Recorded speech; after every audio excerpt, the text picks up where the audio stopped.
Dekabrın 9-da Qubada 3.3 və bugün Xəzər dənizində isə 3.8 magnitudalı zəlzələlər baş verib.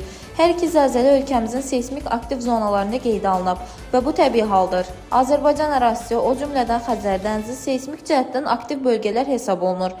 Belə ərazilərdə zaman-zaman 3 və daha aşağı magnitudalı zəif zəlzələlər baş verir. Mövzunun aktuallığını nəzərə alaraq tanınmış seysmoloq Ənvər Əliyevə bu barədə sualımızı ünvanladıq. Onun Bölgə TV açıqlamasına görə Xəzər dənizi regionun ən mürəkkəb tektonik zonalarından biridir. 3, 4, bəzən 5-ə qədər magnitudalı zəlzələlər tamamilə mümkündür və hiss olunan zəlzələ halda arzu olunmaz deyil. Lakin mövcud geoloji şəraitə baxmayaraq, Azərbaycanda dağıdıcı və ya güclü zəlzələ ehtimalı yüksək deyil. Ölkədə hazırda baş verən kiçik təkanlar mütləq böyük zəlzələnin siqnalı sayılmamalıdır. Lakin seysmik aktivlik olduğu üçün risk heç zaman sıfır deyil və vətəndaşlar tikinti sektoru və yerli idarəetmə daim ehtiyatlı olmalıdır. Dilbər Vüqar qızı, Bölgə TV.